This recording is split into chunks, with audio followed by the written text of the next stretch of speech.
What's up? What's up? What's up? Damn.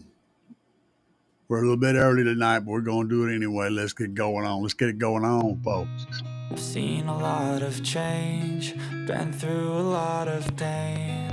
Some things are not the same as they were a year ago, but all will be okay. I move on each and every day. The past is where it stays, way back a year ago. I've changed for the better this time. I thought I would never be fine. I strive just to say I'm alright, and for the first time in a long time I'm alright. I've seen a lot of change, been through a lot of pain. Some things are not the same as they were a year ago, but all will be okay. I move on each and every day. The past is where it stays, way back a year ago.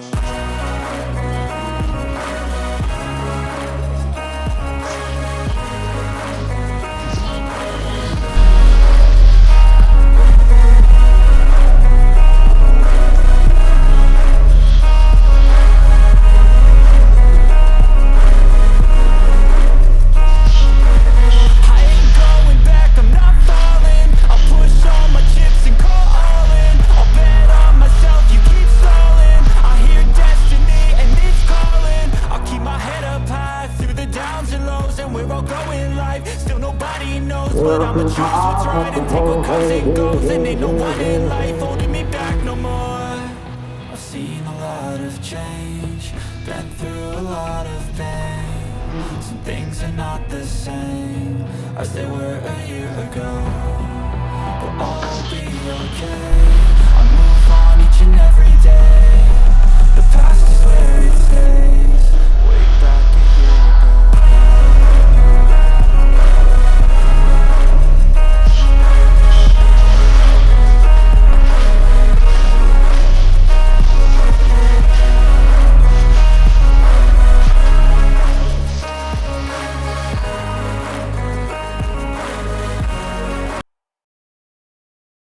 What's up? What's up? What's up, people? How's everybody doing tonight? I see there's a crowd already gathering, the torches and the pitchforks.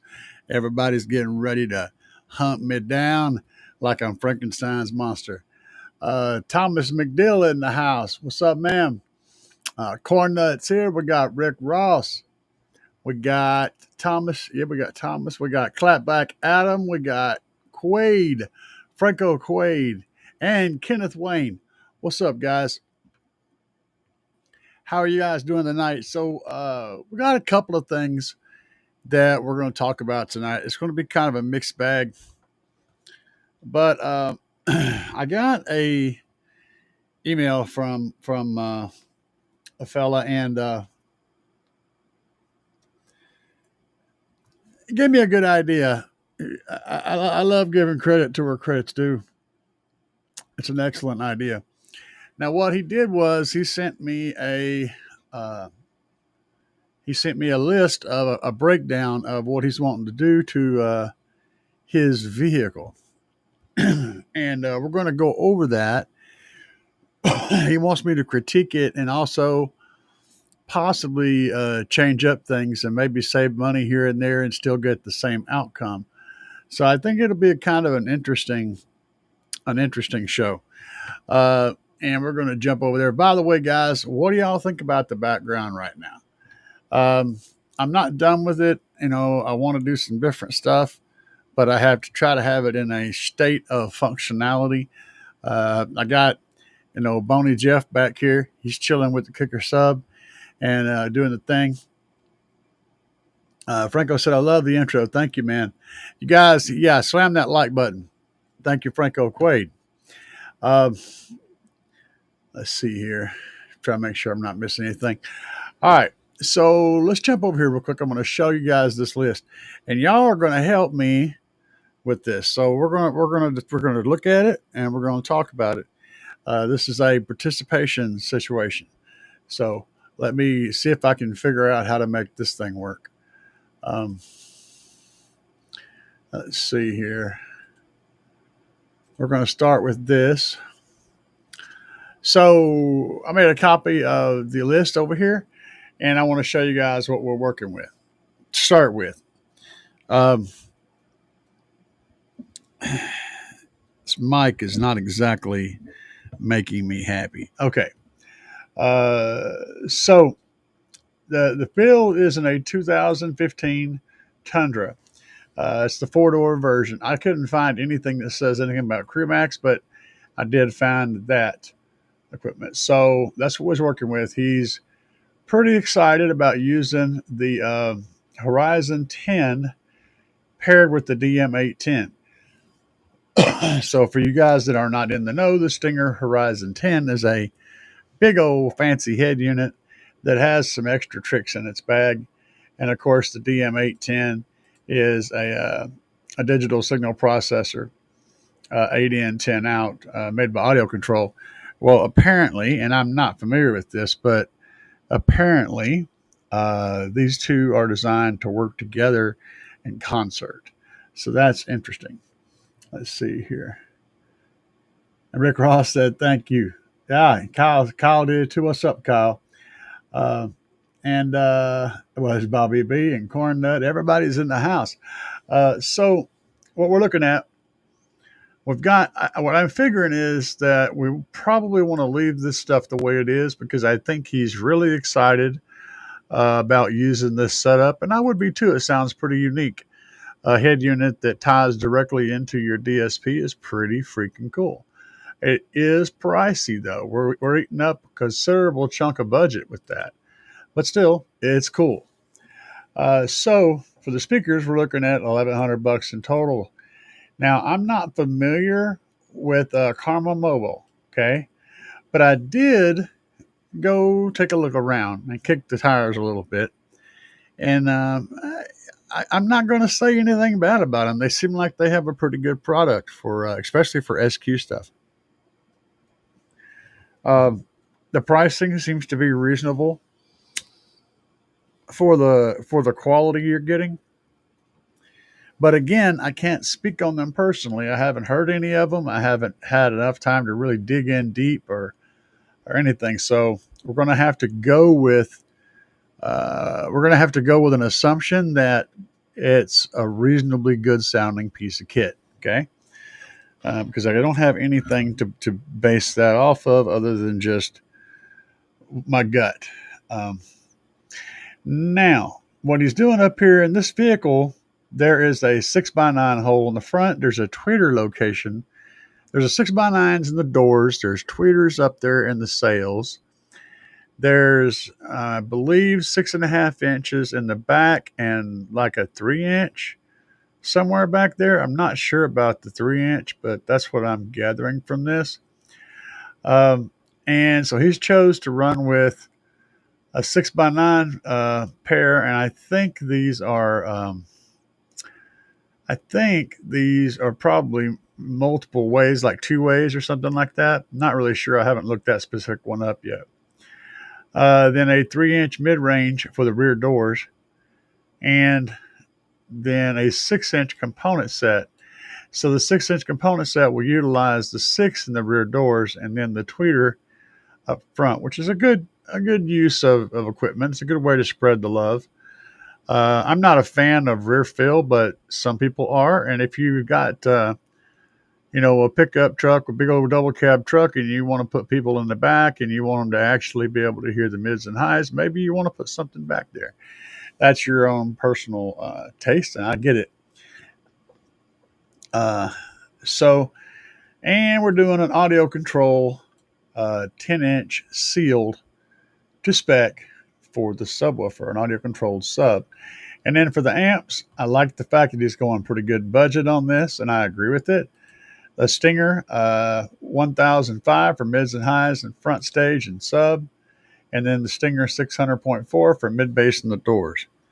That's a very good economical way to amplify your system. Let's see what's going on over here in the chat real quick. Blah, blah, blah, blah, blah. Clean background. Thank you very much, Kyle. Um, let's see. Don't forget the thumbs up. Yep, yep, yep. What's up, Stu? Stu's Custom Shop is in the house. Jason Ewing is in the house. Smashing that like button. Good stuff. All right, so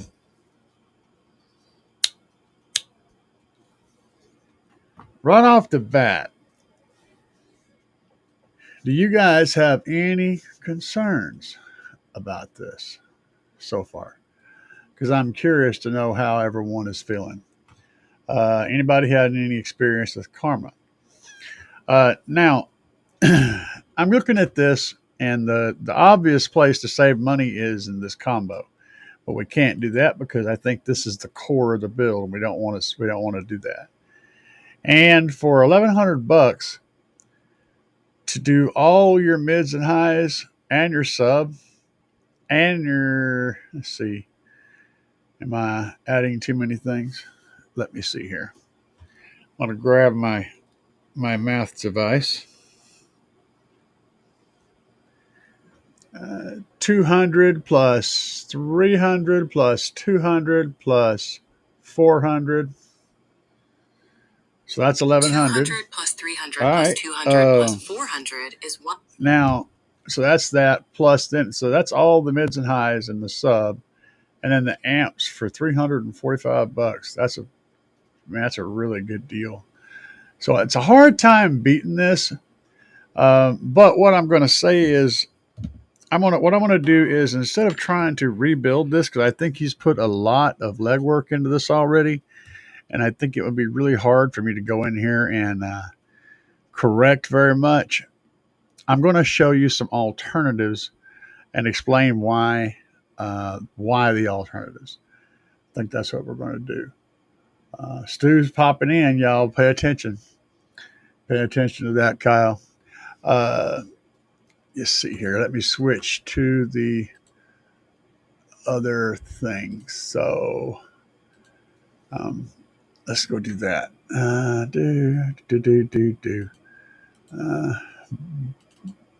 Bear with me while I make my brain do things my brain does not want to do. Replace screen window. All right. Now we're going to go over to Crutchfield, and I've already took the liberty of using this site. So for those of you guys who don't know about Crutchfield, first of all, I'm very sorry. You've been doing it the hard way for a very long time.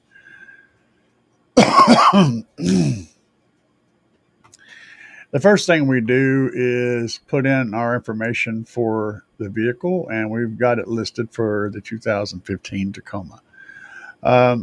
And I'm looking at some different stuff. Right now, I have it pulled up looking at, I have selected oval speakers, and I'll explain why. Notice I have specifically selected oval over here. The reason is, unlike a lot of people who have a hate for 6x9s, I think that they're fine. I think that the added cone area from those is going to enhance your bass up front. And I have never seen a real advantage in going to a round 6.5, which is what people tend to do. I was like, oh, that one's oval. You should go round. I mean, why? I mean, I don't get it. There was a time when 6x9s didn't sound that great because they were pieces of crap. They were just mass-produced pieces of crap. But today, even the mass-produced pieces of crap still sound pretty damn good. And I like to work with that cone area. So I chose to select that as one of our points. I want to point out some drivers that I have had really good luck with in the past, and a couple of also options. So these Alpines are one. The Alpine R2s, they're not cheap, okay?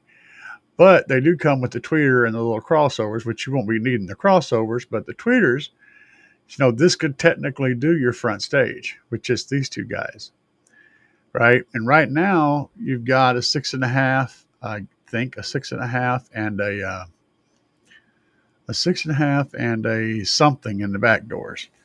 We could eliminate something and just put a 6.5 in the back doors. So if you went with this for your front stage, I think you would be extremely happy. They have a good high power handling capacity. They have it's a magnesium hard dome tweeter, a 1-inch hard dome tweeter, which means it's going to be clear and clean up in the very high parts of the twinkle. It's also going to cool well. Metal dome tweeters act like that metal dome acts like a radiator for the voice coil. So it can actually help keep the tweeter cool, which means you're less likely to blow it, which is good because we're all stupid and we like to turn a knob to the right way too much of the time. These are pricey, but I'm a huge fan. And if I'm picking equipment based on equipment, like not name brands, not trying to match name brands, I'm not trying to, do all of that, lip service to the name brand companies. We're just talking about making the thing work. I got a lot of faith in these guys. If you notice the roll on these speakers, it's very similar to the Type R. And Type Rs are notorious for being extremely tough and having a good, clean sound. So, I mean, it's an excellent driver. Excellent driver. Has all the options you could ask for. So it's one pick in there. And of course, it is, like I said, a two-way set. So this would do your whole front stage. If we go back to this list, there's another one that I wanted to show you. Where is it at? I got to find him.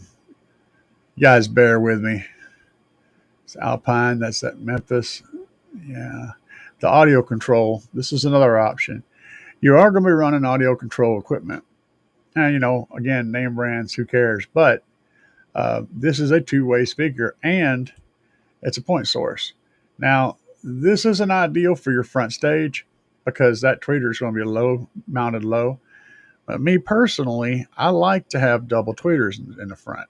I like a tweeter mounted where the woofer is, and also a high up tweeter up somewhere high in the cabin. I don't have an issue with double tweeters. Not everybody's into that, but it is a thing to consider. And so that is an option, but that wasn't the one I was looking for. This is another setup, but this one has the coaxial version. The Infinity Promise is actually a really good set for budget system. There was, that Infinity reference system right there. That's actually a pretty good setup too. It comes with tweeters as well. So there's several sets in here that come with tweeters. There's an audio control set right here that comes with tweeters. Of course, it comes with crossovers as well, but this one would be pretty well ideal for you. It's actually the same price as this, or it's less than what you got picked out already. It does come with these little crossovers, which you don't need to use, but it comes with a really nice mid driver and really nice tweeters. So that's one potential pick that would actually bring your cost down some. And when you order anything, if you order from these guys, you can get a lot of the equipment for free. So like in this case, you're going to need this part, and this part. And they'll literally send you all of this stuff for free. So you can put this in your cart and have your adapting rings. All this stuff is that comes with it that's needed to mount this in your vehicle is going to come for free in the cart. I think this is a really solid choice for your front stage, for the whole front stage. Now, when you go to the back, why not match it up? We don't need to, but they make a 6.5-inch set just like this that would fill in your back. So you could load those guys in the doors, put the tweeters up high, and then you've got a complete audio control setup. So what's after that? Well, the Stinger amplifiers are going to be pretty much impossible to beat price-wise and still get a good piece of equipment. So that's a thing. However, if we're saving money, because it looks like to me we're going to be looking at somewhere in the neighborhood of $650 for the speakers, that leaves us about $450 we could spend on the table running different amplifiers if we want to. But this is just an option. Let's go over here to the chat and see what's going on in the chat window. Um, all right, let's see. Okay. I vote ditch refill and the 5-channel. Yeah, that's always my vote. I'm not a fan of the refill, but like I said, everybody's entitled to their own. Stu says audio control DSPs have mixed reviews. I'm going to run one myself, but lots of people talk down about as far as them losing tuning randomly. And that's never good. Something that forgets its tune, that's a big freaking deal right there. I'd say, yeah, that's a huge problem. Mike Harris said Karma are well-made speakers. And Kevlar, Kona's Kevlar with titanium coils. Nice. Yeah, Stu says I have a Helix. I have a Helix DSP Pro MK2 for you. Oh yeah. Let's see here. I got it. Franco Quaid said I got an Audio Control 810. I haven't hooked it up yet. Gotcha. Stu, let me go that way. DM 810. We sell those through the shop. Cone area is king, even when it comes to mid bass. You better believe it. I'm a huge fan of cone area, man. Stu's trying to sell his equipment. I mean, Corn Nuts trying to sell Stu's stuff. That's pretty funny. Get her done, man. Y'all just work it out. Let's see. Stu said rear doors. I'd go with 6.5 coaxial and save 2 channels. Yes, that is exactly what I said. 6.5 coaxial is going to be totally fine in the back doors. You could run. You're still going to need mids and highs in the front, so that's 4 channels, and then the back channels is still 2 channels. So you're still looking at 6 channels plus your subwoofer channel. So you're still going to need to cover 7 channels, but we can continue on. That back door is only 6 inch. Is only a 6 from the 6.1 set. Building an active 3-way. Okay. Yeah. You're explaining it. Building an active 3-way using the 1, 3, and the 6x9. Right. So you're wanting a 3-way up front. Okay. Fair enough. I did see a good 3-way 6x9 set. I'll have to go back and pull it up. I'll show it to you. The front stage is like 99% of what you need. The back stage can actually take away from your front stage. So if you do a 3-way in the front, I saw when I was looking earlier, I was doing quite a bit of research on this. I really was. I don't know if there's a. See, if you go over here, oftentimes you can select things to weed out different stuff. But I don't see what I'm looking for there. That's fit, and it's not going to show it. But there's a 3-way set that I saw earlier. I want to say, I don't remember now. I looked at so many different things, so y'all have to bear with me. I'm straight up. My brain is just on full shutdown mode. I found a pretty nice 3-way set in here. If you haven't been, yeah, they're being a bitch. If you haven't been over here, man, to check out what's available, this is a really good source for fitting, because it's going to tell you what's going to fit and whether it needs something to fit. And if it does need something to fit, they're usually going to give it to you for free. That's huge, man.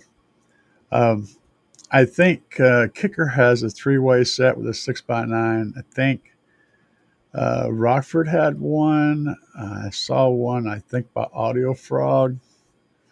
There were several. But anyway, that is an option. There is a 3-way set, and I I want to say it wasn't terribly expensive. Still, I like your way of thinking. Don't get me wrong. I like the way you're thinking. I'm having a hard time offering any type of upgrade to what you've got listed because you got some pretty good shit picked. There's only one thing that I would do different that I would say would be a good alternative, and that's in your subwoofer choice.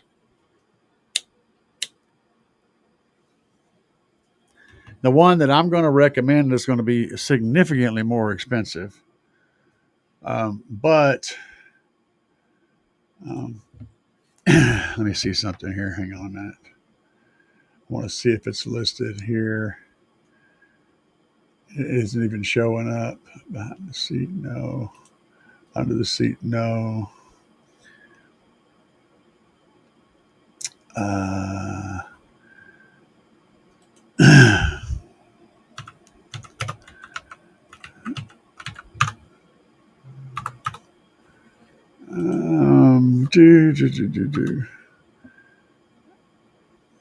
Yeah, this doesn't fit the Toyota. But finding one of these that fits the Toyota would be a huge upgrade.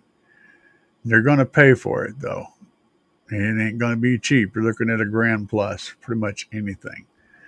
But if you can find one of these JL stealth boxes that fits in there, it's worth the money. I know it sounds like a lot, and it is a lot. But when you put power to it and start listening to music, you will absolutely not be sad that you made that purchase. You'll be very happy that you went that route. Let's jump over here and see what's going on in a thingamajigger. The JL stealth box with that TW3s and TW5s, there's just nothing that's going to give you the bass that will, and the smoothness and the quickness and the tightness and all the nesses. Man, there's just not another subwoofer or enclosure out there that's going to give you that kind of response, especially in a low profile setup. Now, if they don't have a stealth box for your rig, just picking up a TW3 or a TW5 and building it into a very small enclosure back there, save a bunch of money as long as you're willing to build your enclosure. But if you look at a really, really good custom fit, like perfectly factory match type of thing that's solid and gives you all the right airspace and does all the right stuff with all the hardware and a subwoofer, $1,000 is and plus is totally reasonable for all that. So I don't think it's a bad choice, but you could always build one. Let's see here. Let me go back up. Stew. Okay. Yeah, I had to make sure I'm in the right location. Y'all are trading, man. It's funny shit. I haven't heard the KS yet. They come highly recommended. Yeah, I don't know. I can't speak on them. I would have to go by what I've heard, and I got good sources and stuff, but I can't lay my ears on it. So, what's up, High Beam? You said my dad's 2002 Highlander came with JBLs. Yeah, I'm sure that I know Toyota's stereo system factory, if they got the JBL system, is actually pretty damn good. I've heard the stock systems and they don't sound bad at all. That said, I can't leave well enough alone. Stu's up here. So what's up? Cubase makes a dual 10 coated box that fits well behind that seat. Key to the subs in the Tacoma is deaden the back wall of the box and bolt the box down. I find that's extremely important in any pickup truck. That back wall is horrendous noise maker. So you need to pull to get to get to the metal and deaden the crap out of it. And you may want to put a mass loaded vinyl over the top of that. It's like a sheet. It looks if you think of the little blanket they put on you when you go to get an x-ray, if you're getting your face x-rayed, they hang the thing over your chest. It's kind of like that. It's like a blanket, if you will. So after you deaden that material, put that blanket over it.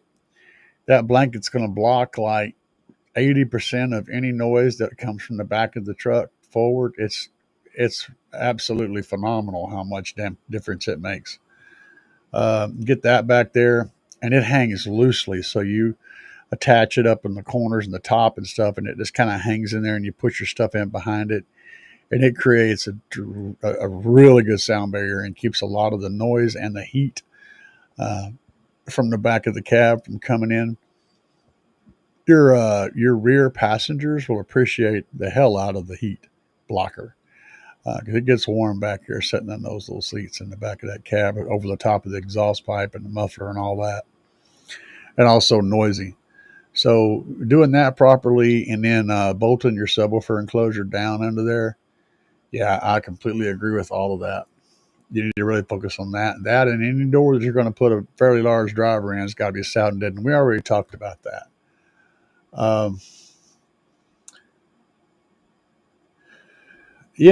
Yeah, a Kicker LT7. Yeah, sure.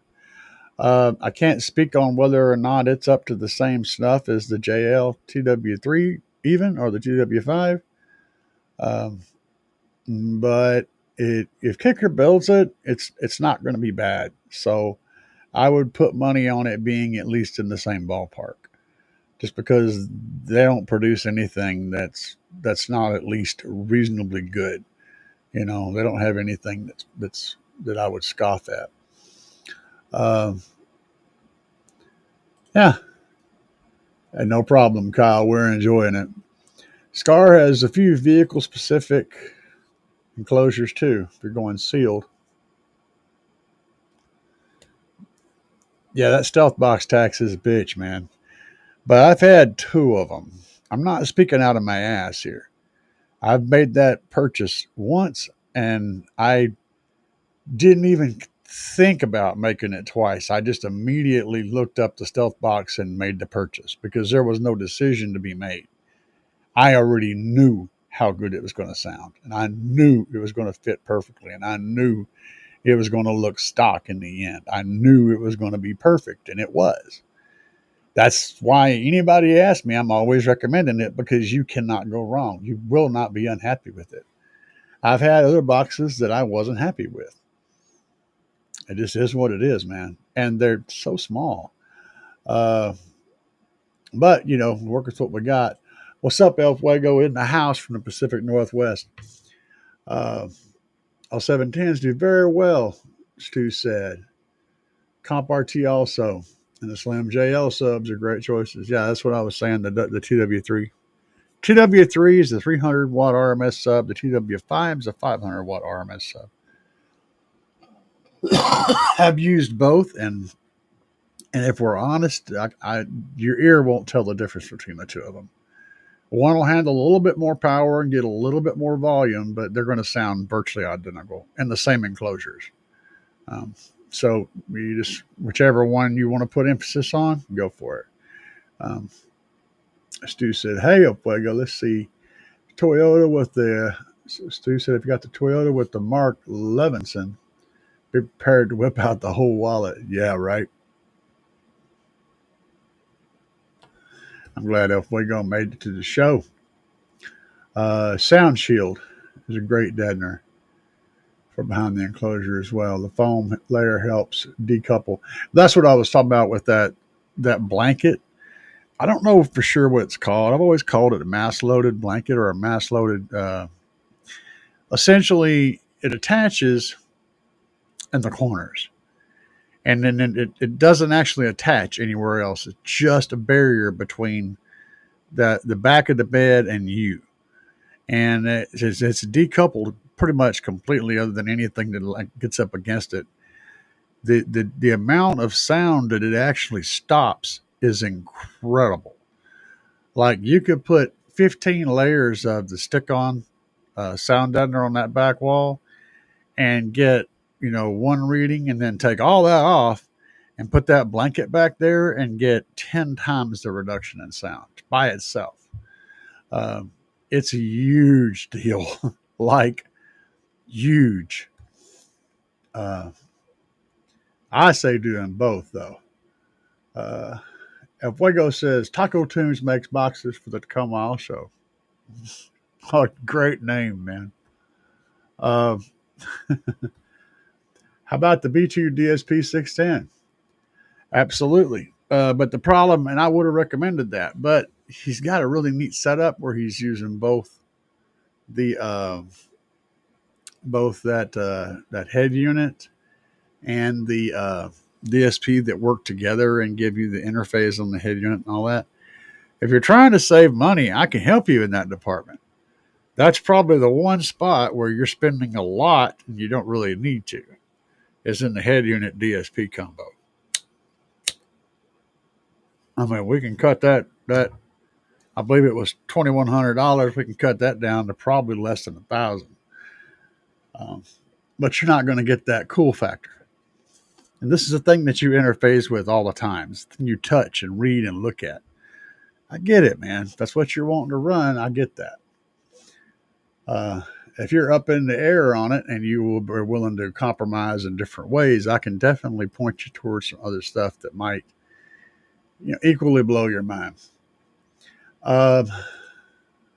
Bobby B said, $3.99 for the three-way or $1.98 with Andy's 50% off coupon. Hell yeah.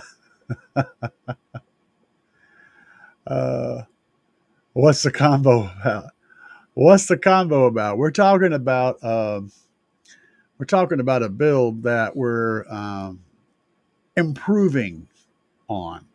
So, well, we're trying to. We're actually just sort of digging into alternatives.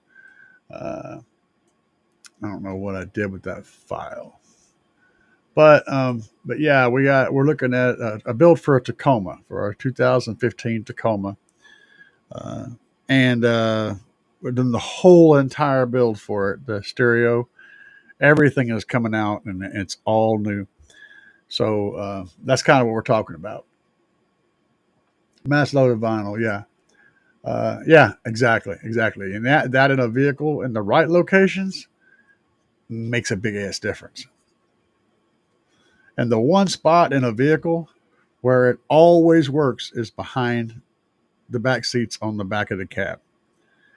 It's the perfect solution back there.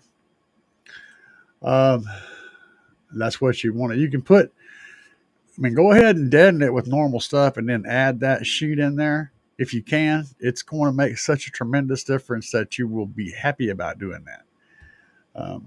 It's a big sound blocker and noise blocker and heat blocker. And heat, there's a lot more heat comes up from there than you think. Bobby said, treater pods from 115 customspeakerpods.com. Yeah, you could do that. But he's already got a treater location. He's got all the locations for the stuff up there already. Let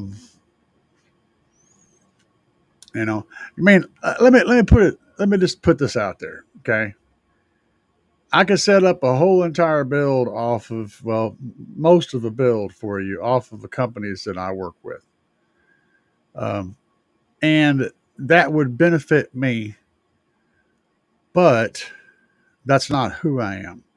All right. So you asked me an honest opinion and I'm giving you honest answers, as honest as I can. You said you wanted to build an SQ build on a budget. Focused on SQ, not focused on loudness. And I already see the stuff that you've picked out and what stuff you're looking at. And that tells me what stuff I should try to work with you on. Could you put Slapz gear in there and have it sound awesome? Yes. But I would be hypocritical to try to say that it was going to sound as good as a driver that's more geared straight towards sound quality. It's not. It's going to be able to sound 90% as good and get a whole hell of a lot louder and be a whole lot less expensive. But it's not the perfect solution for you. Do you need custom speaker pods? Again, I benefit from selling custom speaker pods, but you don't need them based off of the stuff that you're wanting to do. That's why I haven't pitched that idea. It is solid, I mean, you can do some really cool stuff with it, but you've already got a 6x9 location. You've already decided on that. These are all things that I could offer you and I could point out, but I like to be as neutral as I can. When people ask me for an opinion, I don't want to sell you something. I want to point you in the direction of the correct thing. I do tend to work with people that have products that I feel like are the right thing for most situations. So usually I can point towards one of the sponsors, but not always. And I just want to keep that fair. That's how I roll. I installed Stealth Box and a Forerunner, an audio control 100 T3. Yep. That T3 is a beast. I'm telling you, man, those Stealth Boxes are freaking absolutely badass. Stu said, no telling how much of that MLV we ripped out of the trunks and caddies back in the 90s, right? Yeah, no shit. Let's see. The Horizon, the 10 Horizon, the Stinger 10 Horizon. Yeah, I think that's what it's called. That's what you were asking. Yeah. The Stinger Horizon 10, Kyle said. Kyle's the guy. Kyle Hart. If you guys hadn't figured it out yet, Kyle's the one with the list. I wanted to let him call it and not me. Because we didn't talk about whether I would mention his name or not. So I wanted to let him speak up. If you decide to go with the DM810, having that Horizon up front will be handy, being able to control the DSP from the radio. Exactly. See, there's a cool factor, and that's why I haven't touched that two pieces of gear, because it's the bling. It's where your hand is in your face. Put your money in that, because that's what you're touching and looking at and messing with all the time. It's really where you want to put the money at. Now, that said, there are some wicked good systems out there, stereos that will work in that vehicle. We got one that my buddy uses for a lot of builds and a lot of stuff. It's got a rotating screen on it that does portrait or landscape. It's it electrically rotates. It has a absolutely gorgeous screen and a great sounding interface and all that. You could, that thing runs around $1,000. You could pair that with something as simple as the B2 610, and you're looking at, $1,200 for the front stage, and that's $1,000 saved right there. So, I mean, there's ways we could get around that, but I think you're really wanting that setup, and I understand that. So that's why I haven't even suggested changing it. Play It and Live It said, yeah, I got the B2 Audio DSP 610 with the restorer, and the bass is tight. Yeah, I like my B2 guy. I've been playing with it. I play with it quite a bit. I don't have it on the wall right now, but I have had it up there and playing with it.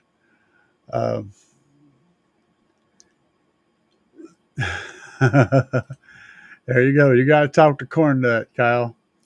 Let's see here. Stu said, that's the same radio DSP combo I'm planning in my truck for the same reason. Yeah. SQBL focus on DSP seal. What's up, Sub Dino, man? SQBL focus on DSP seal with as much cone area, unless blow through is an option. And yeah, I don't think blow through is an option. Not many people want to go that crazy. Tuning is going to be the most important part of an SQ setup, in my opinion. Absolutely, Stu, you're right. Oh, son, what do I think of the new Trunks Under Lithium 10K version 3? I got one coming next week. Yeah, there's one coming next week, baby. Um, it's nasty, man. It's nasty, nasty battery. Um, Me and Brandon have been talking about it quite a bit. I mean, there's not a lot of lithium out there that can handle the temperature ranges that this thing is handling, and he's done the whole thing with this heavy copper hardware, so there's going to be no voltage drop or any kind of losses in that. I think it's going to be. I think it's a really wicked battery. Uh, let's see here. Cornell said, "I'm opinionated, and push the products I love. In the end, I let the customer choose." Yeah, absolutely. Um, Guys, I need to take a little break real quick. I'll be right back. We're going to watch a taco.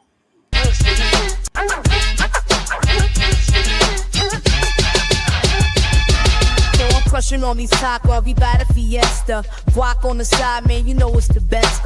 Lettuce and salsa, stack it high, make it pop. Crunch in my mouth, can't stop, won't drop. Sliver scissor in, flavors cold is so sweet. After one taco, I'm in for a repeat. Bite after bite, got me dancing in my seat. Hitting up the taqueria, can't face defeat. Taco love in every single bite. Feeling good, every feast all night.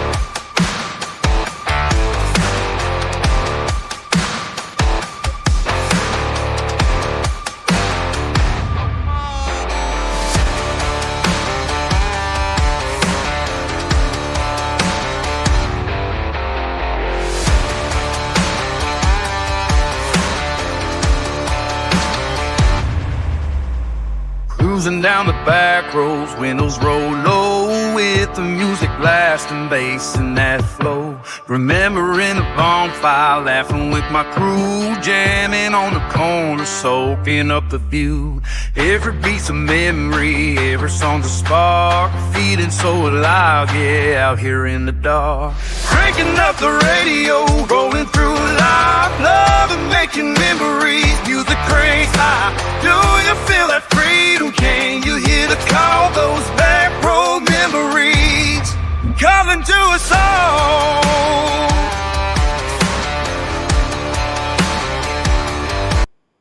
Oh, we're back, guys. Sorry, I had to make a restroom run. The old man bladder was calling, and it wasn't taking no for an answer. Let's see here where we are. So,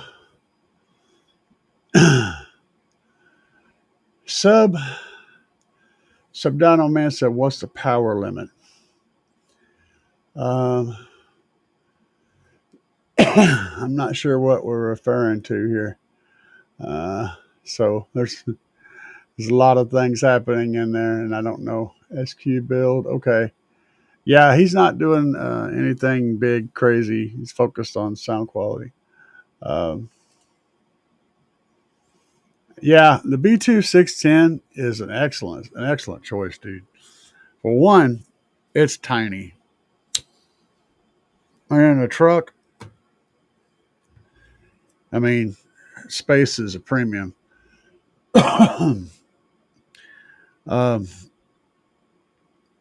It's an excellent DSP, especially for the price. Holy crap, man. The price is juicy. And I want to show you here. There's a few different ones, but I'm going to look up one real quick for you.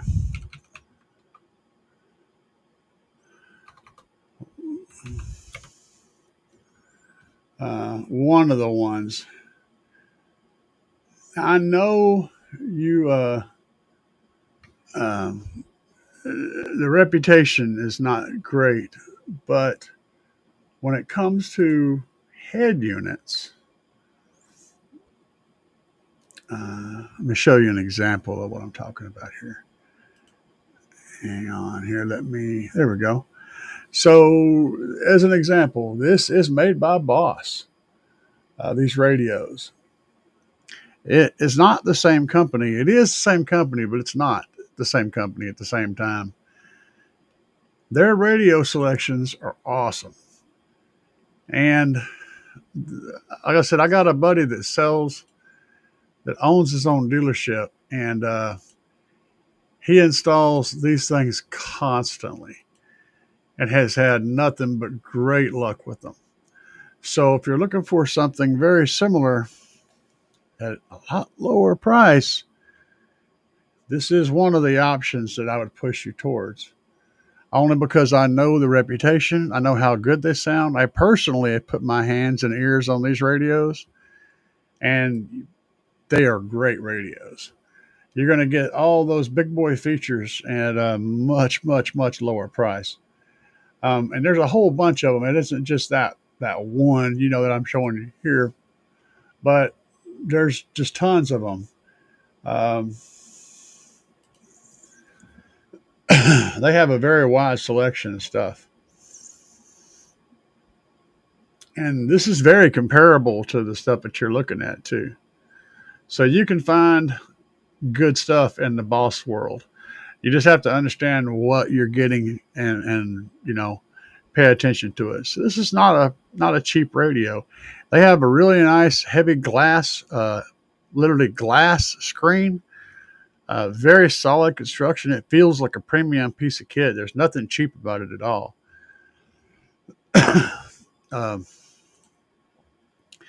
That's one of them. The other one, I can't think of the name right at the moment. It'll eventually pop into my head. There's another radio manufacturer out there that builds big, large screen radios, and for whatever reason, the name isn't hitting my head, but it's the other one that I would recommend looking at. This piece sealed with a much cone area. Yep. Tuning is going to be most important. Yeah. Yep. I'm catching up here. Caught a customer with a pretty big bill that I'll probably end up with 2 of those trunked under 10Ks. Oh man, that's a lot of freaking power. Lot of power. Emmett Bishop's in the house. What's up, Emmett? The tacos.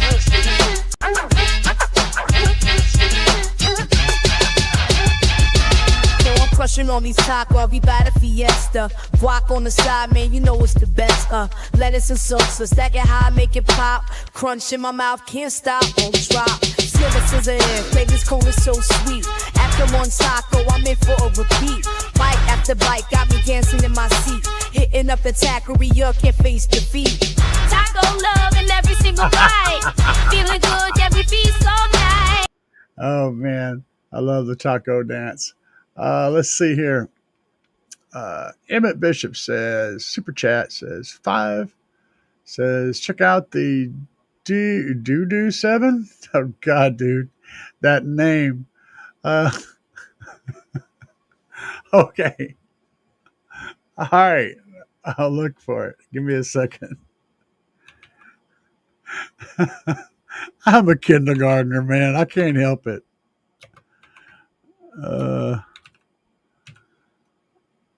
Oh, wow. I type like one, too.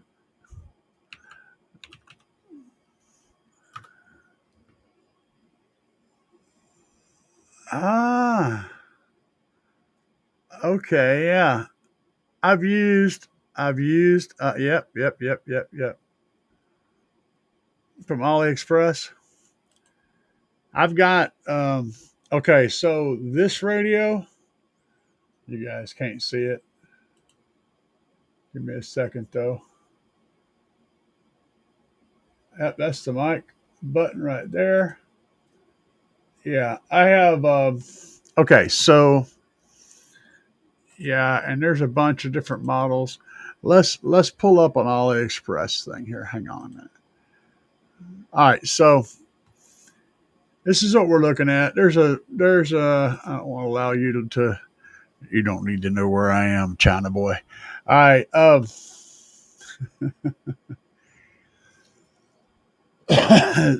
These guys here, these are all, was that different colors? No, it's different models. Yeah, they're all different models. So depending on what you're looking for, um, the main thing is if you see over here in this top left-hand corner, that mic and reset button, um, and also the way the case is angled, the specific angle of everything. And if we get in here and dig a little deeper, I bet the software is the same. Yep, there's those same brackets that come with the tools. So there's a few different companies out here that produce, that basically put their name on the same products. But that doesn't mean the product is bad. It just means that you can get that same product from different manufacturers. And depending on which you pick, that price can get quite high. But we're looking at, you know, 8 core, 12 plus 256 gigabytes. Not sure I understand the nomenclature there. It looks like there's a DSP built into it. But the point is, you can pick these up and you can get these from AliExpress if you want to buy them that way. You can also buy them off of Amazon and whatnot. But the point is, they're hit and miss, and depending on which ones you get, like the same exact radio can come in a version that's a complete piece of shit, right? But the one that this guy sells, where he actually puts a good processor in it and puts a lot of RAM in it and puts a nice screen on it and does all the stuff. Now you've got the same radio that looks identical, but it will be a completely different experience. And so I've bought and used and installed a variety of them, and usually there's good results. The only complaint I had was one of them, the screen went out. It sounded phenomenal. It was one of the best sounding radios I ever ran. But the screen went out on it. It was like a plasticky screen and it went out. And another one had a lot of noise, had a lot of floor noise. But that was 2 out of the 5, and the other 3 were all lasted for a long time. I ended up pulling them out and trading them out for stuff, but they were still perfectly fine when I pulled them out. One of them is actually still in my Tahoe right now, supporting my tablet. So yeah, I mean, there's something to be gotten there. Just you got to be selective about which specific thing you buy and pay attention to the stuff it comes with. And if you're going that route, the things I'll tell you to look for off the bat are a glass screen, not a plastic screen. You want a glass screen, preferably a Gorilla Glass screen. You want the upgraded memory and the upgraded processor. You want both of those to be up there, because those 2 things are going to make the radio feel like garbage if they're not. Those are the 3 things that you want to look for. If you get all 3 of those things, the rest of it's going to work great. Stu said, I am back. Had to go get tea, and then I remembered I was making tea when I came in here. Welcome to being old, baby.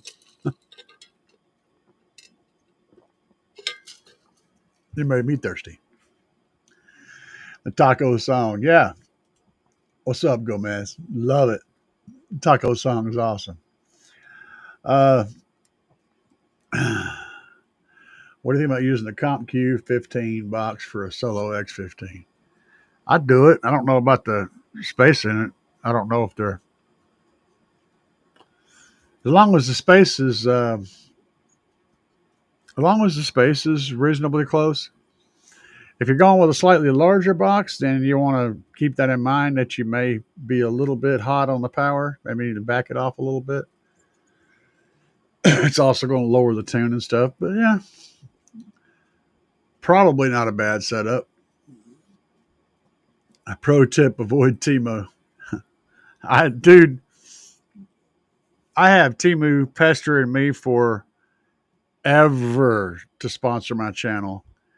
But the thing is, every time I went to look at the Temu site, I swear my balls started itching. I got a VD from going to the site. I did.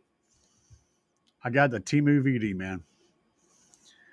I felt like I was straight up getting the clap or something. Every time I went and looked at that site just scares the hell out of me. I don't want nothing to do with it.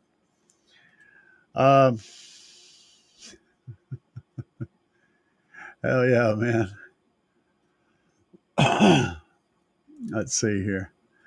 If I go, Bobby, that's different because you gave it to me. Hell yeah. Oh, Emmett. Emmett says, more tacos. More tacos.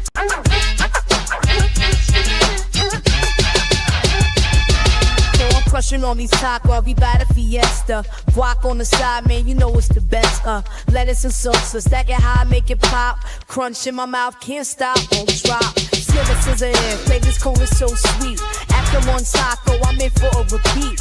Bite after bite, got me dancing in my seat. Hitting up the taqueria, can't face defeat. Taco love in every single bite. Feeling good, every feast all night. Guys, by the way, in that taco video, there's a little mom and pop taco shop here in Springfield, Missouri, that had a little short video clip on Facebook, and that's where I got the background for all that food. That's all a local taco shop, and I can't think of the name of the place right now, but I've been there once, and the food was amazing. Thank you. And Emmett says the brand is Mocade, best company doing Android radio. I'll keep that in mind, my friend. And thanks to the tip, thanks for the tacos. Like I said, I've had hit and miss results with them, and for the money, it works. I don't even run a stereo anymore.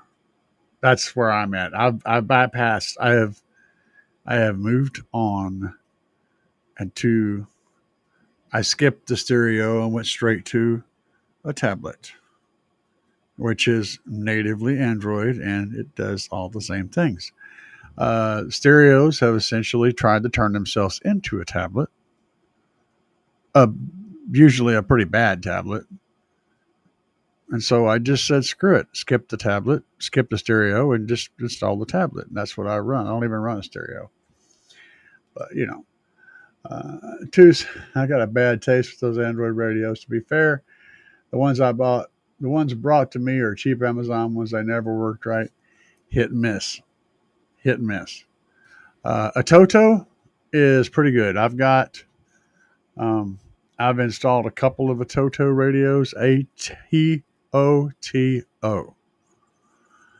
And I haven't had any bad luck with them. I got one. Yeah.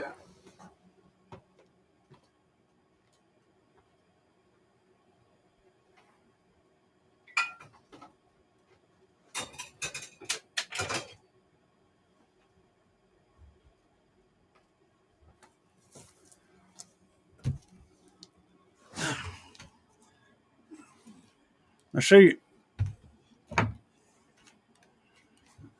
guys, I'm not just going to talk out of my ass. I've literally got one right here. You can see it hasn't even come out of the box. So, I mean, it is what it is. This thing has never been unwrapped. But I've had two more. I had three of these. And the other two are both in vehicles and working fine. So I had good luck with them. This one, I don't know. Brand new. Still in the wrapper. That's a nice setup. Is my audio still working? I turned my volume down and I can't. Oh, there we go. There we go. So, Yeah, I'm not. It's just I got stuff. I got lots of that kind of stuff. I got a whole another one sitting over there on the shelf. It's not in the box. It's just sitting there, and I've anyway. I got a closet full of random ones that I've tried in the past. I've got plenty of experience with them. Play It and Live It said, resetting my amp gain today, I realized that whatever's your highest voltage from the speaker output on your oscilloscope is not clipping as you're divided by, oh Lord, you put way too much math in my head just then. I'm going to have to go back and build that equation in my skull. I don't know. You're making my head hurt, but I'm glad you sorted it out. I mean, I don't know, dude. I set my amps right now. I'm running 2 amps um, on 4 subs, and what I did was real simple. I turned the gain all the way up on both amps, and I measured the voltage on both of them, and and one of them was a tiny bit higher than the other one. It was very little difference. Then I turned each one of them up to where they were clipping, checked that out, and I ended up finding the lowest, the one that clipped first in the voltage. When I turned it up, I found the one that was clipping earliest, and then I set the gain to that clip.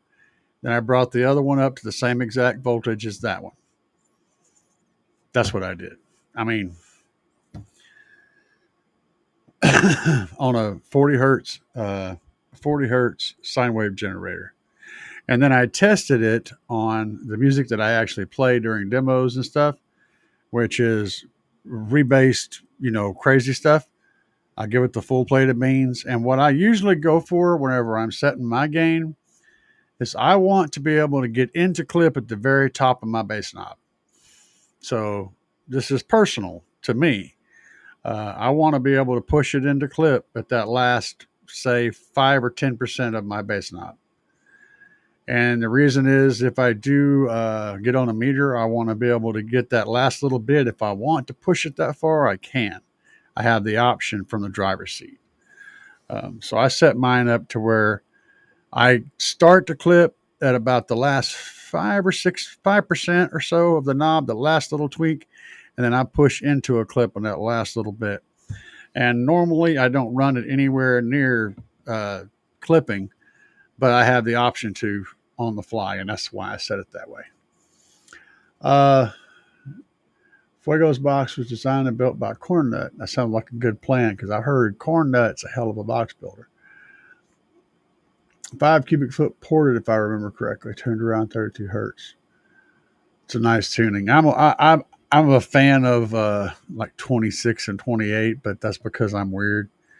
But if I was building a box and giving somebody a tune that I think would work for pretty much everybody, it would be 30 or 32 hertz, somewhere in that range.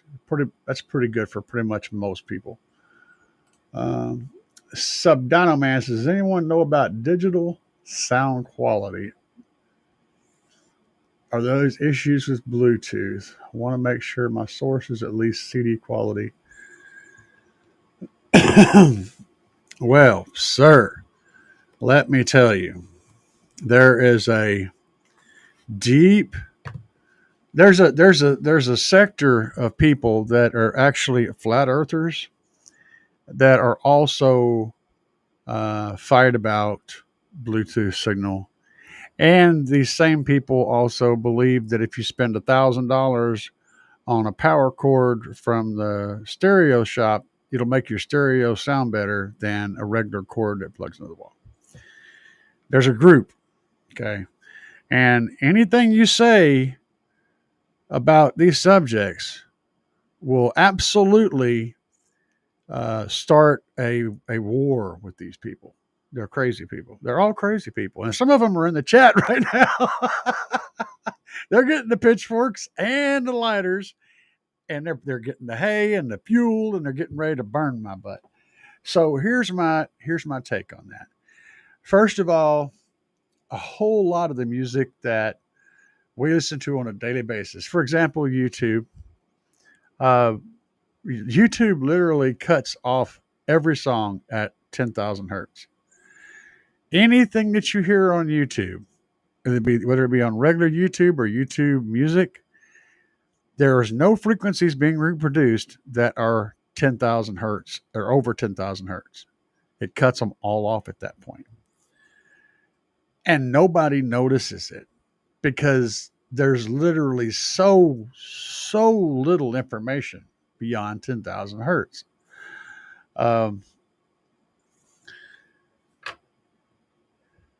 Next part of that is depending on the output signal from the device. Okay, so you have the quality of the streaming that you're getting in. Tidal is a well-known one to have a good quality. Apple Music actually has pretty good quality. Spotify does too. Amazon does. But that's the first part. You get the quality of the stream, and you have what specific setting you have it on, because you can get more big high quality files from the same streaming service as lower quality files. Then you have the output device that you're streaming from, being your phone or your tablet, and what its radio is capable of, how many bits it's capable of. And then you have the receiving device and what it's capable of. And so you're whatever the lowest point in all of this is what you get. Now, see, I have a problem with this, and I'm going to explain why, because it's weird. The first thing is that I'll tell you is if I played you a track at a low bit rate MP3, and then I played you the same track at a much higher bit rate MP3, and I didn't tell you which one was happening, I don't think you would ever notice the difference. Having said that, though, this is where the problem comes in. So,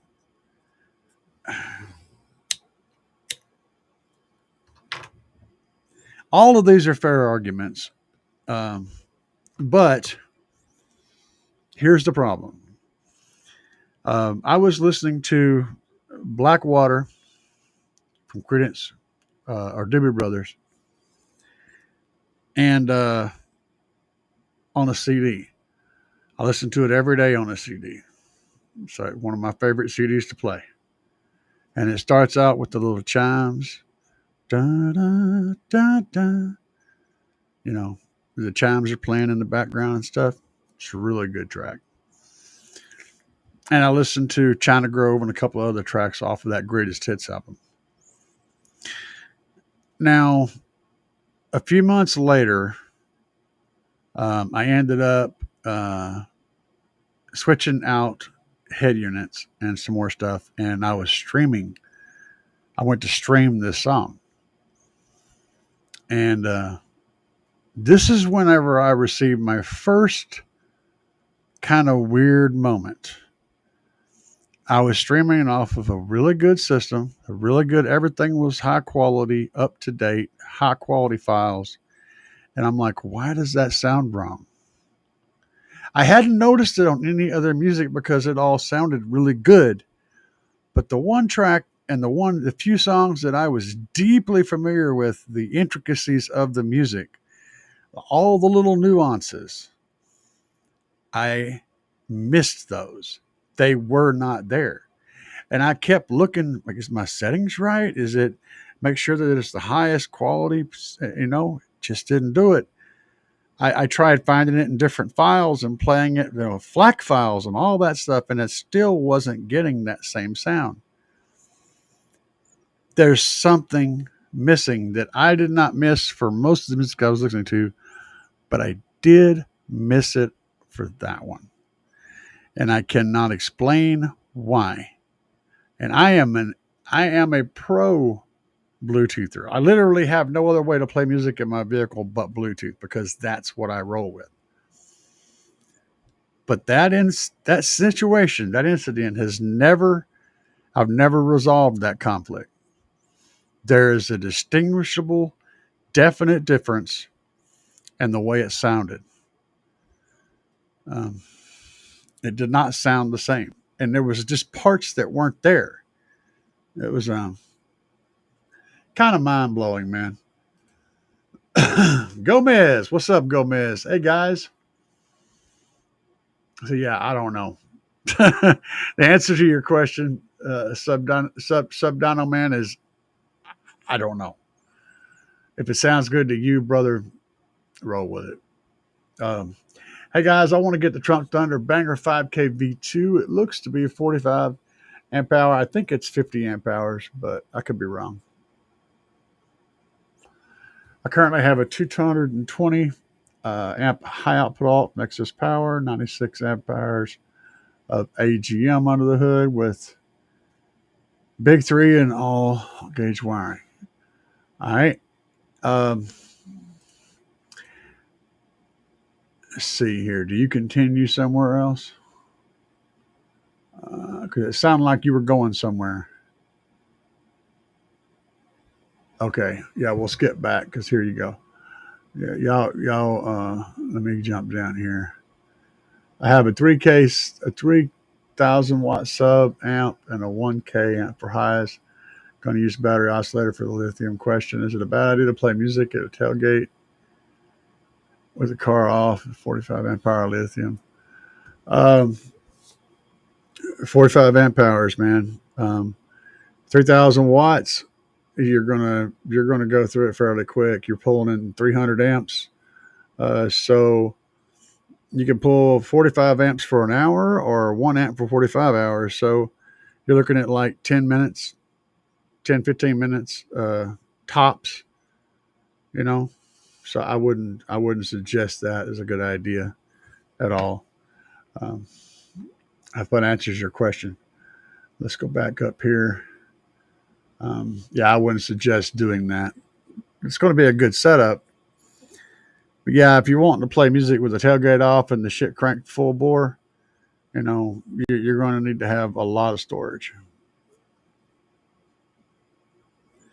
Give you a night. Well, no, that's not fair. That's not fair.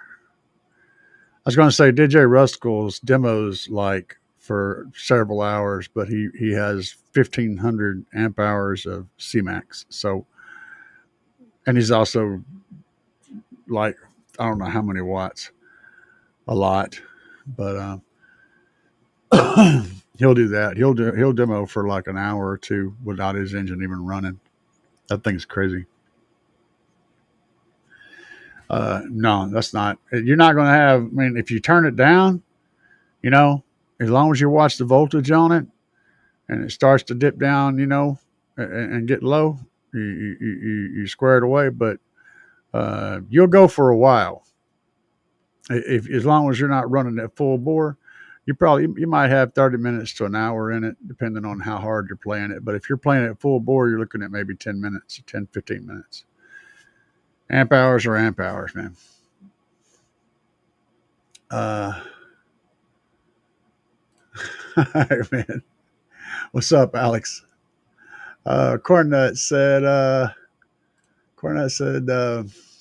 CompQ, they're steadily talking about this sub box back here. These guys, man, they're trying to sell each other stuff.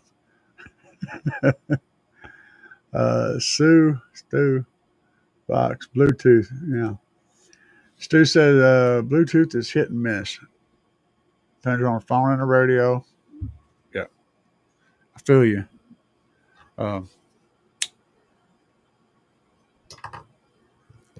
I can't say one way or the other because I've had weird experiences from both sides. Sub says I run an 8-channel Dayton audio with DSP built in. Yeah. Let's see here. Emmett. As solid as a Toto, probably more. I believe it. I'm just one of those people that once I've found something that doesn't blow up, especially in a field full of stuff that does blow up, I tend to stick with the one. But I'm willing to look into it. I'm always taking suggestions and good deals in car audio, man. Gomez says I have a 3. Oh yeah, that's what he was talking about earlier. Let's see.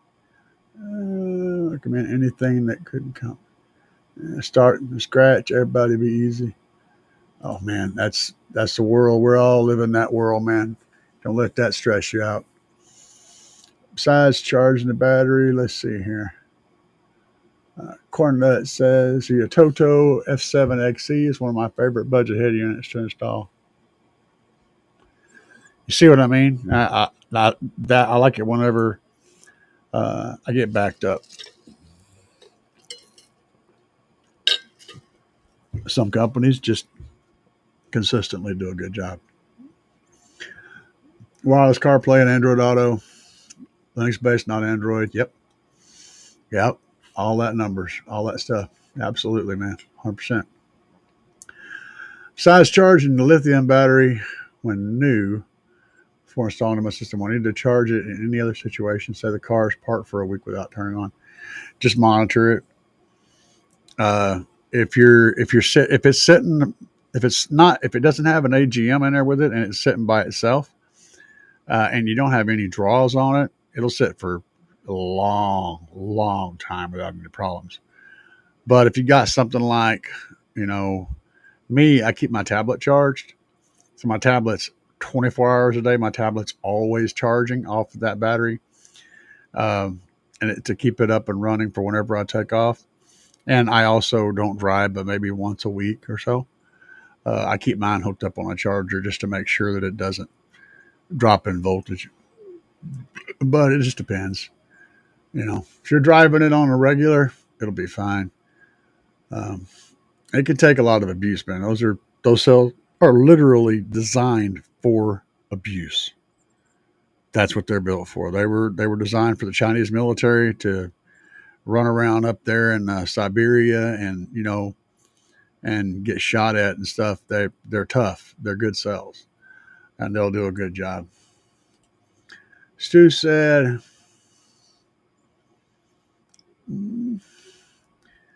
I don't know. I do not know. I do not know what he's talking about.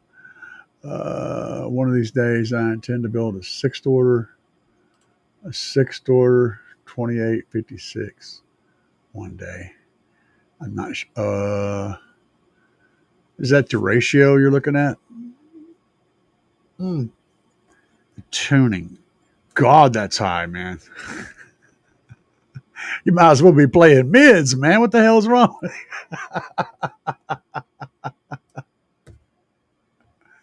Let me get my pitchfork. Hang on a sec. Oh wait, I don't have one. I have a crowbar out there, and I have the log. I can get the log and come after you with the log. I'm just teasing, bro. I'm all about like this. The sixth order that I've got one. I've got a sixth order design that I've got. They're right over here. That's going in the Tahoe. Y'all want to see that? Y'all want me to pull up the sixth order? Y'all want to see what's going on with that? That's going to be going in the Tahoe. I'll pull it up. I'll pull it up and show you guys. How about that? Y'all want to see it? Let's do it. Let's see if this works. That didn't work. Let's fix that. We're still on this thing. And I don't even have that part up showing anymore. I'm bad at this. This is Andy's shit. Andy's good at this stuff. Let's see. I think we're just going to do it this way. Yeah, that's what we'll do. We'll just do it this way. There we go. We'll do that. All right. So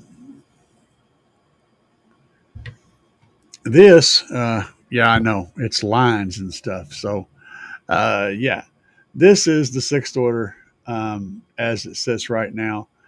And this line right here, is the dBs. And of course, this is 20 hertz. This is 30 hertz and 40 and 50 and 60. So, 20, about 26 or so is when it starts to get busy, 28. And then it plays on up into the mid 50s. Um, we're building a compromise here, and you'll notice there's no dip in here. And that's because this is pushed into a little bit more of an SPL curve. Still able to get this flat of a response for this length of time. I think that's awesome. That's very awesome. That's what we're looking at, though. And this box is probably, this is for 6 15s too, by the way, 6 Oblivion 15s. We're probably going to see high 50s out of this box. Yeah, that's kind of what I'm figuring. I'm probably going to bust a damn windshield, and I'm not looking forward to that part. But some of the specs we go down through, this got a cut sheet. So you guys see the cut sheet, the design of all this. This is the baffle. This is where the rear port, or the back port is right here. Sub locations. Each of these is all measured out cut sheets. They're all measured so you can go through and cut them. This is showing you how all the pieces that are in each of the different sheets. There's 11 sheets to this. All set up, all measured out. And we can go down through here. And this is, so here's your measurements. The back panel, 45, 29, driver's side. These are all the cuts for everything. Everything is all lined up, all the cuts. And how many sheets you need and what cuts come out of each sheet. And this is what you can expect to get from my buddy, the mad scientist. This is the kind of stuff he does. He gives every single measurement here. And you'll get a file that'll be even more complete than this. Let's see here. It's going to pull something else up, but my brain just said, screw it. I don't like you anymore. So now we're not talking, my brain and I. But if you guys, down in the link to the last videos, the last 30 videos I put up, you'll see a box building link there. If you want to get a box designed and built for you, head over there and check him out. Click on that link down there and check him out. And he builds them and he'll hook you up, man. Give you the whole thing. And this is only part of it. There's more. This is just a part that I had access to right at this moment that I can find. I can't find the other stuff that I'm looking for. But that's my 6th order. So yeah, we're all about it, man. Let's see here. Where are we at back up here? Okay, we're on that.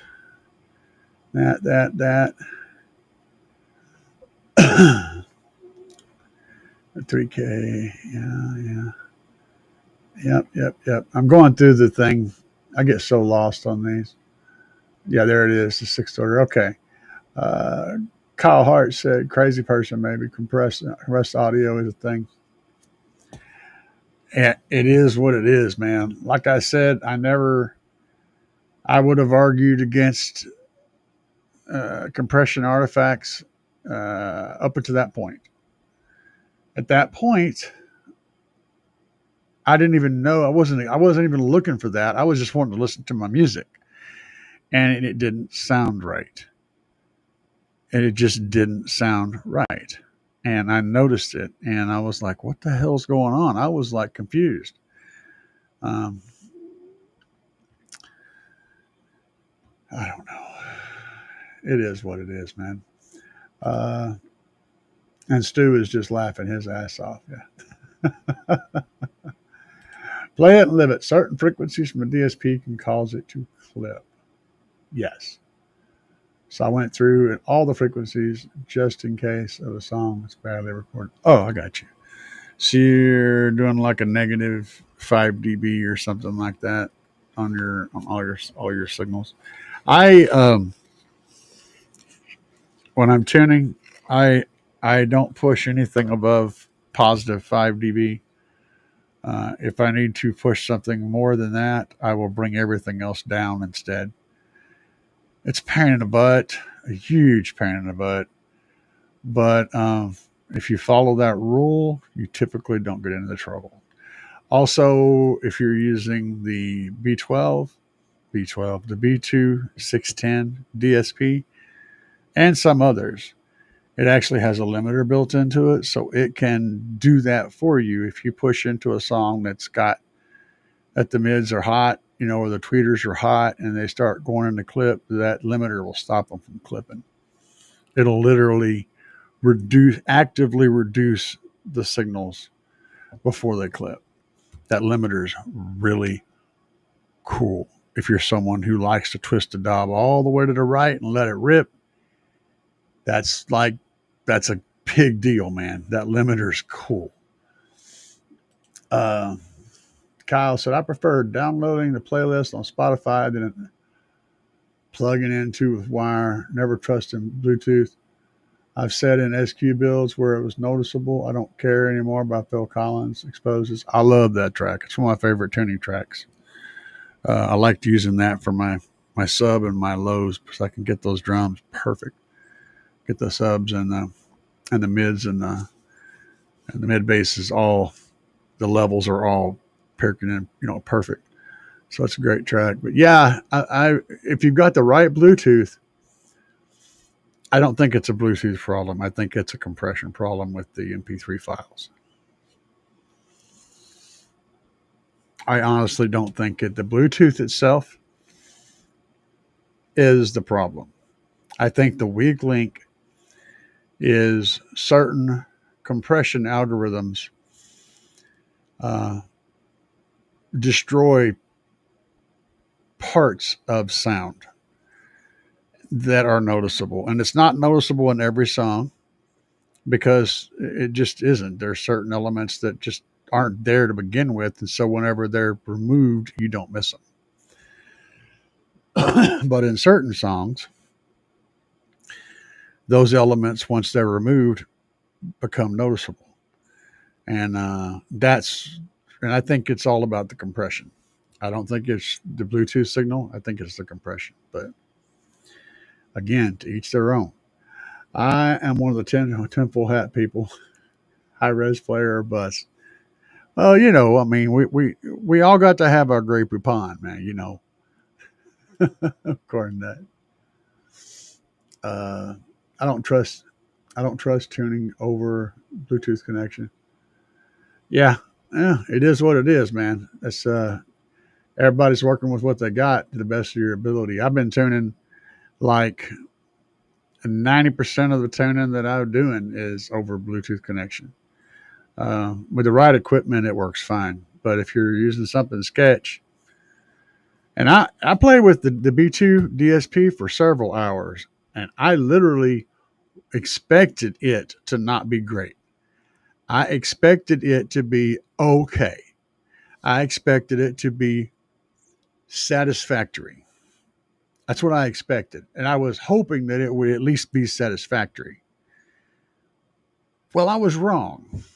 It's great. The interface is solid. The connection is solid. I didn't have any issues with it. You're jacking up and having to restart it or any of that stuff. It just worked. Everything was in the right spot. Everything was easy to use. I was blown away by how good that DSP was. So at any price, just keeping it real, man. I wasn't expecting it to be awesome, but it actually is. The best way I can put it is that the people in charge of design and layout and the software and all the things, there were people doing that actually were someone that uses a DSP on a regular basis. Not just someone who designs them, but someone who's out there in the field, digging the foxholes. Because they did all the things that you want them to do. They made it easy in all the ways that we bitch about. All the things that are normally headaches weren't there. And that's why I said there was a DSP user involved in that software design. So yeah, it's great. Let's see here. Play it and live it said, take care. Oh, Fuego with Busted. Yeah, fantastic show. Thank you, Fuego. You have a good night. Let's see here. Click all the buttons. Surely one will work. Yeah, no doubt. My sixth order plans are compact. The console build and for SQ testing. It's all theory crafting. Gotcha. Uh, it's whatever frequency ranges works for the music that you listen to. That's what you tune for. I mean, shit, dude. If you're listening to pretty much 90% of the music out there, 28 to 56 is perfect for SQ for like nearly everything out there. But I'm weird. I rarely listen to anything in the 40s. So my tuning is a little bit lower. And it's also a little bit more squished up to get a little more peak in the SPL department. I'm basically tuning it for lows and for wind. This dBs is purely a benefit. That's a fringe benefit. I'm tuning it for lows and for wind. However loud it gets on the meter, don't care. It's doable, though, Stu. It is doable. In fact, but honestly, though, for a sixth order for SQ, I would probably do a parallel sixth and not a series sixth. That said, something weird in a console might be interesting. Like a 6 or an 8 in a console. And a series sixth where the final port dumps out in the front, up under the dash. That may sound pretty badass. So, yeah. I got you. I know sixth orders are tricky, man. Sixth orders are weird. They have some weird caveats that don't quite work into the math for everything. You got the math for this, the math for this, and the math for this. And then at the end, you go, oh, I got to do this and this. Oh, now that sounds good. It's like a T-line. You can work all the math, but when you get done building it, you got to, man, it's not quite. And you got to go stuffing in there and trying to kill the resonances and all that crap. Then all of a sudden, after playing with it a while, you go, oh, yeah, now it's good. Mostly. That's how a sixth order is. It's not a one-stop shop, it's a tweak machine. They're amazing, though. Group delay, yep, 100%. It all depends on what you're trying to do, man. But yeah, really impressed with mine, absolutely. Coordinate said, I do notice a difference between Bluetooth and wireless Android. And the problem with that is, do you really notice it, or do you notice it because you know it should be there? That's the thing. So in order to really, you're going to have to be hit from the blind side with it to know whether or not you really notice that. But again, I had the thing with the Doobie Brothers, and I can't explain that shit. So I'm in a weird spot, man.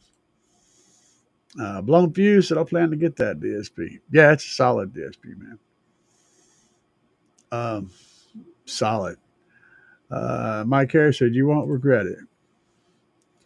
Rescue system running active 3-way front stage with it. Yep.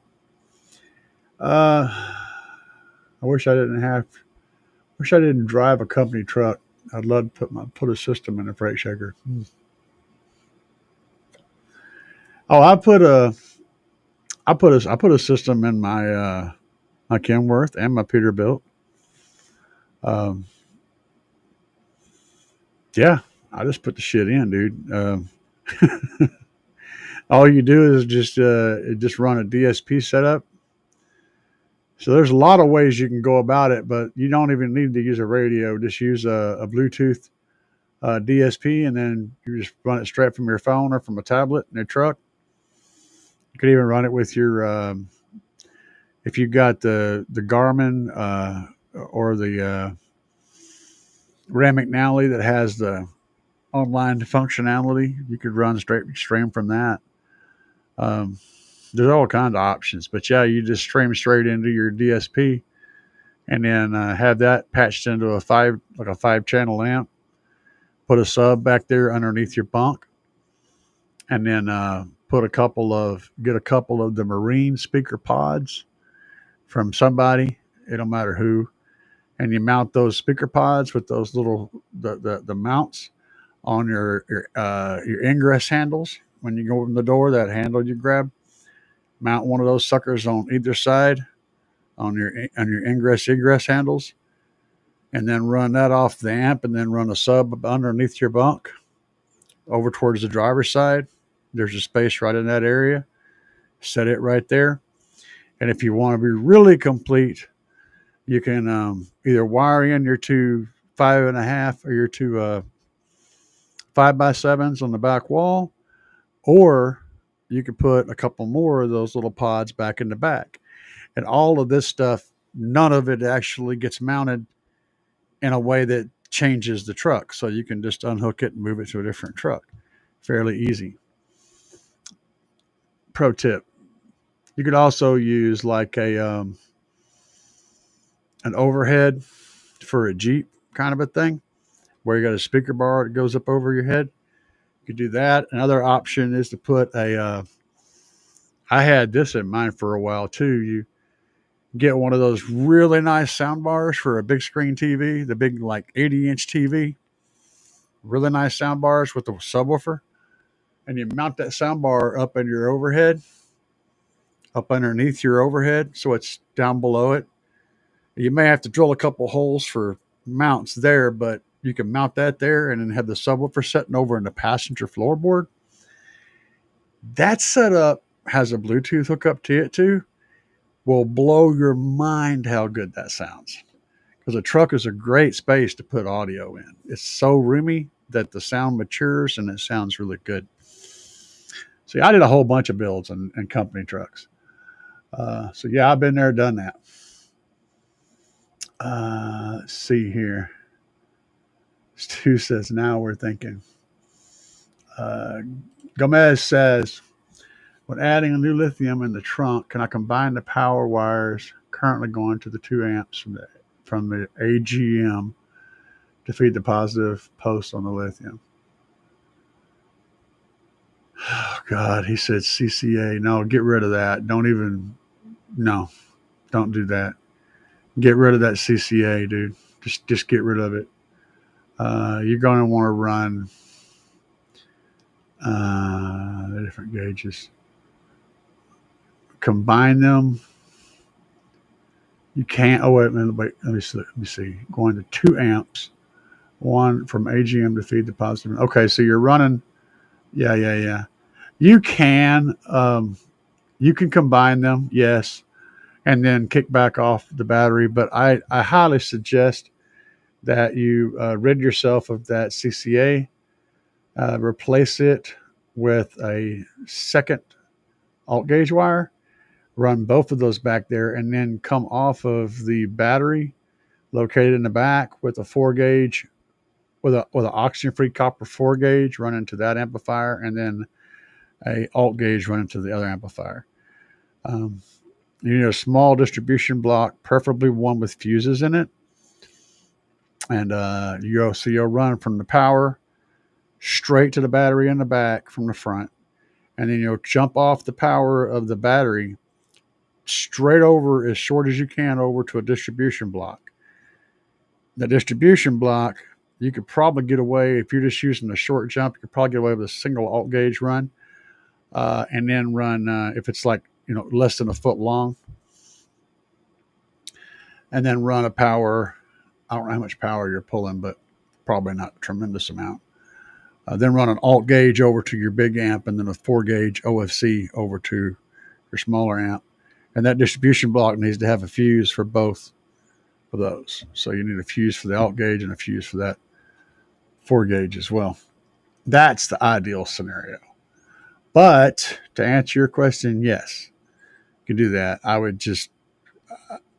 break out in hives every time I get around copper clad aluminum. I've had so many horrible things happen because of that wire. Blown fuse. I will not use any type of wireless connection. I currently use a desktop DAC as my source in my van. Awesome. Kyle said, got it yet? Hey, man, it was good talking to you and looking at your stuff. Hopefully you'll figure it out. You'll figure out what you're going to do. Hopefully we gave you some ideas, though, as to different directions to look into.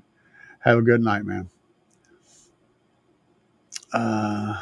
Yeah, no doubt. That B2 is going to save you a bunch of money if you go that route. Let's see here. Emmett says, I want to integrate the factory system. That's the problem. Gotcha. Stu, I got my dash back. The truck this weekend can't haul wood in the Tahoe. Well, you can. You shouldn't. That's the thing. You shouldn't haul wood in the Tahoe. Guys, it's been a great night. We're going to get the duck out of here, Delia. Y'all have a good one. It's time to shut her down. Get the duck out. Yeah. Yeah.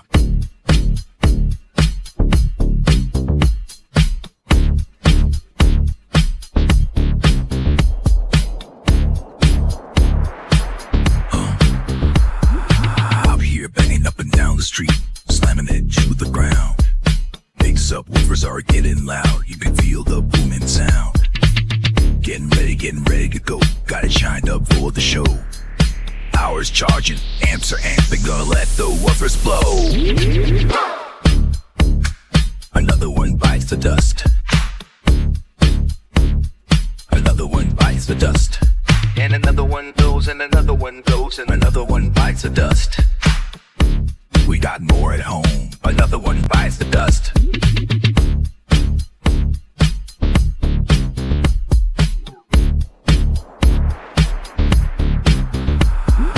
Wires are glowing and the amps smoking. Subs are cherry red. Let me keep jamming, gotta keep the bass slamming. Gonna go hard till they're dead. Full power, gotta let it go. 20 hertz in the floating air. Sparks are flying, voice coils are frying, and the smoke is in the air. Another one bites the dust. Another one bites the dust. And another one goes, and another one goes, and another one bites the dust. Hey, we got more at home. Another one bites the dust.